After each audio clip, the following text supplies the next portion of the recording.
Tout bien? J'ai chié un peu. Je crois qu'on y arrive de trouver un trou noir stellaire. C'est pas des farces, tu me racontes? Fourrez les chiens, les gars. On peut l'éviter en allant autour de l'horizon d'événements.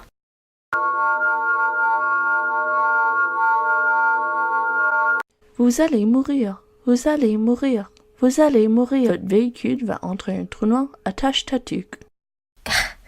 Ben voyons donc.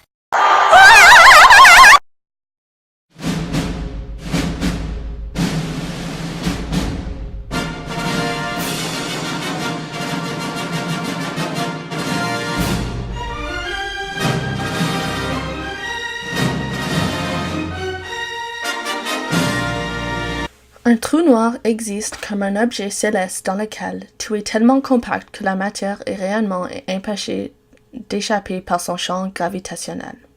Le raisonnement pour le nom trou noir vient du fait que ces types d'objets ne peuvent pas diffuser de la lumière, puisqu'ils n'émettent aucune lumière et sont considérés optiquement invisibles. Le nom a été donné par John Wheeler en 1967, mais enfin, les trous noirs sont découverts en 1971. En fait, il y a 3 types de trous noirs principaux. En premier lieu, il y a les trous noirs stellaires qui sont créés quand une gigantique étoile qui s'éteint et s'effondre sur elle-même. Cet effondrement se manifeste directement par l'apparition d'une supernova, possiblement associée à un sursaut gamma. Deuxièmement, les trous noirs supermassifs qui sont la masse est de l'ordre d'1 million de masses solaires ou plus. Ce type de trou noir était pensé d'être pas un objet céleste possible d'exister, mais enfin, après plusieurs années de recherches consistantes, des preuves qu'il existe se sont présentées. Ils en ont trouvé 3 trous noirs supermassifs. Finalement, il existe des trous noirs intermédiaires. Un trou noir intermédiaire désigne un trou noir de quelques milliers de masses solaires, c'est-à-dire avec une masse se situant entre celle des trous noirs stellaires et les trous noirs supermassifs. Comment était-il découvert? Schwarzschild trou noir était le premier trou noir découvert par Carl Schwarzschild en 1915. Il a utilisé la formule d'Albert Einstein, la relativité générale. Einstein avait refuté la notion ou même l'existence des trous noirs, puisqu'il disait que s'ils existaient, les trous noirs s'effondreraient sur eux-mêmes au moment de leur naissance.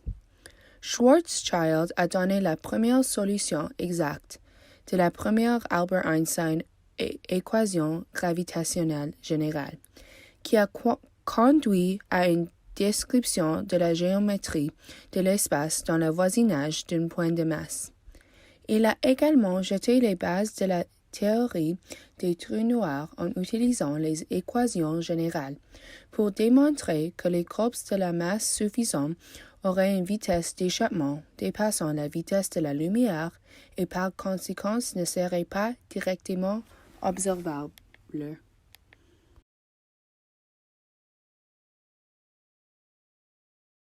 trou noir est plus fréquemment composé d'une immense étoile qui s'enfonce sur elle-même.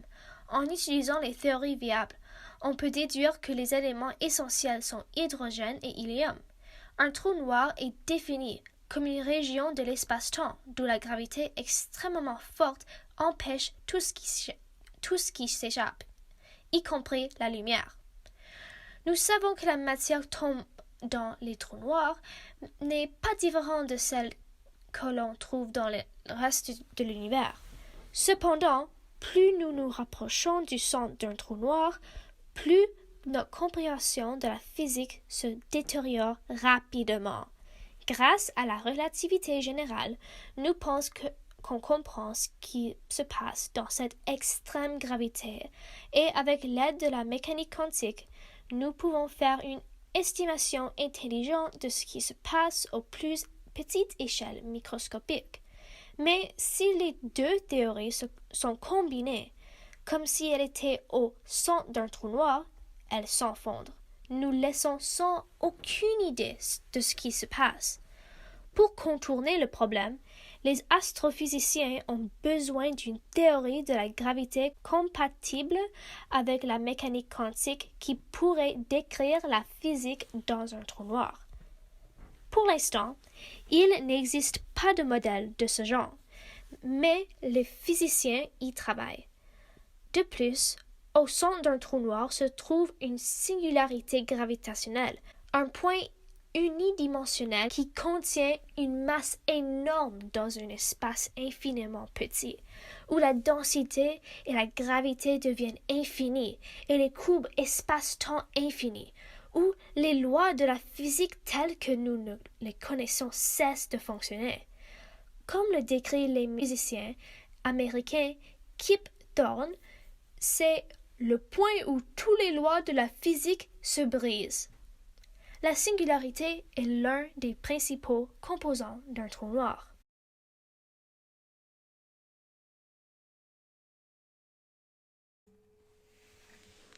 Les scientifiques pensent que des trous noirs primordiaux se sont formés dans l'univers primitif, peu après le Big Bang.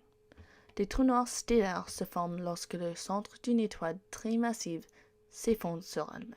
Cet effondrement provoque également l'explosion d'une supernova ou d'une étoile qui envoie une partie de l'étoile dans l'espace. Les scientifiques pensent que les trous noirs supermassifs se sont formés en même temps que la galaxie dans laquelle ils se trouvent. La taille du trou noir supermassif est liée à la taille et à la masse de la galaxie dans laquelle il se trouve. Cependant, pour la plupart des trous noirs astrophysiques connus, le temps qu'il faudrait s'évaporer complètement et disparaître est beaucoup plus long que l'âge actuel de l'univers. Comment les humains pourraient construire leur propre trou noir en 7 étapes simples? Étape 1. Acheter un laser 10 000 THz. Étape 2. Faire une perle de réaction. Étape 3. Construisez votre propre chambre de réaction. La chambre doit être scellée sous vide. Étape 4. Abandon du mécanisme de billes et préparation de laser. Étape 5. Créer un lanceur de carbone. Étape 6. Branchez votre ordinateur avancé depuis une salle de serveur. Étape 7. Tirez le laser.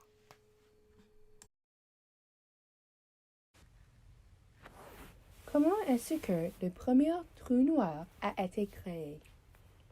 Le plus célèbre les trous noirs ont été prédits par la théorie de la relativité générale d'Einstein, qui a montré que lorsqu'une étoile massive meurt, elle laisse derrière elle un petit noyau résiduel dense.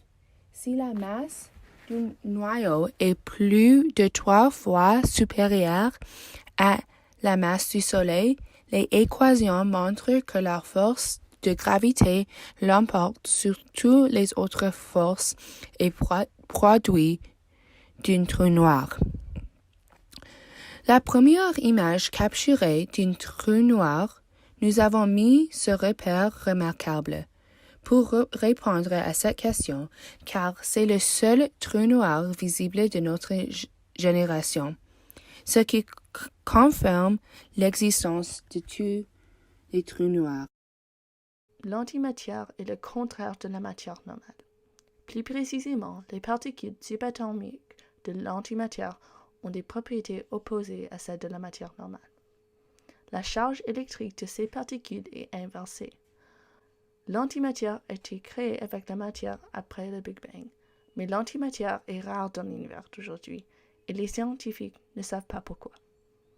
Dans le cas de l'antimatière, la charge électrique est inversée à rapport de la matière. Selon la NASA, les anti-électrons, appelés positrons, se comportent comme des électrons mais ont une charge positive. Les antiprotons, comme leur nom indique, sont des protons avec une charge négative. Ces particules d'antimatière, appelées antiparticules, ont été générées et étudiées dans d'énormes accélérateurs de particules tels que le Grand Collisionneur de Hadrons de CERN. Organisation européenne pour la recherche nucléaire, a déclaré la NASA. La NASA dit que l'antimatière n'est pas l'antigravité. même si cela n'a pas été confirmé expérimentalement, la théorie existante prédit que l'antimatière se comporte de la même façon avec la gravité que la matière normale. Les particules d'antimatière sont créées lors de collisions à très grande vitesse. Dans les premiers instants après le Big Bang, seule l'énergie existait à mesure que l'univers se refroidissait et s'étendait. Des particules de matière et d'antimatière étaient produites en quantité égale. La raison pour laquelle la matière a pris le dessus est une question que les scientifiques n'ont pas encore découverte. Une théorie suggère que la matière normale a été créée plus que l'antimatière au début, de sorte que même après l'annihilation mutuelle, il restait assez de matière normale pour former les étoiles des galaxies et nous.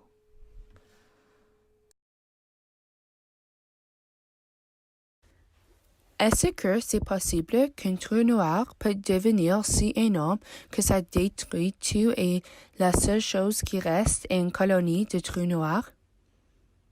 Il est typiquement conceptualisé comme deux trous noirs fusionnant pour former un trou noir plus grand et plus massif que l'un ou l'autre des deux originaux. Cela nous laisse donc avec un trou noir singulaire qui détruira l'environnement qui l'entoure, laissant son environnement plutôt solitaire que colonisé. Les trous noirs ne sont pas capables de cohabiter à proximité de l'un de l'autre, mais il est possible qu'un trou noir atteigne une taille immense, extraînant l'effacement complet de notre galaxie. De plus, l'orbite d'un trou noir devrait être très proche d'un système solaire pour affecter la Terre, ce qui est peu probable.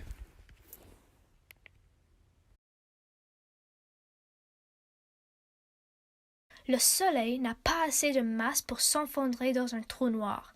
Dans les milliards d'années, lorsque le Soleil sera à la fin de sa vie, il deviendra une géante étoile rouge. Puis, lorsqu'il aura utilisé le dernier de son combustible, il se débarrassa de ses couches extérieures et se transformera en un anneau de gaz incandescent appelé nébuleuses planétaire.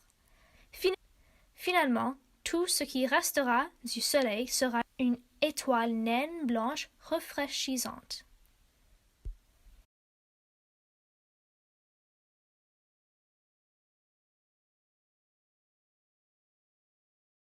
Les trous noirs influencent la Terre de nombreux points de vue.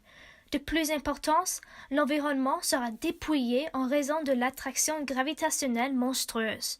Cela expulse les gaz, par exemple l'azote, l'oxygène, les gaz carboniques, etc. Sans cela, toutes les plantes périront bientôt après le reste des êtres vivants, y compris nous-mêmes. À l'intérieur d'un trou noir, le temps se tord considérablement plus. En fait, quand il est dit que vous ne pouvez pas abstenir de tomber dans la singularité d'un trou noir, ce n'est pas le résultat direct de la gravité ou de la distorsion de l'espace. Au contraire, le temps à l'intérieur d'un trou noir se tord à un point tel que la singularité réside vraiment dans son futur. Comme démontré dans l'animation, dans l'introduction, même si vous n'êtes pas directement dans l'horizon d'événements ou même proche d'un trou noir, le temps est tellement tordu que tenter de prévenir l'arrivée à la singularité reviendrait à essayer d'arrêter le temps. Alors en somme, les trous noirs affectent non seulement l'univers en temps physique, par exemple les gaz autour ou les planètes situées près, mais aussi le temps. Puisque le temps près d'un trou noir se tord, il est impossible de s'en échapper.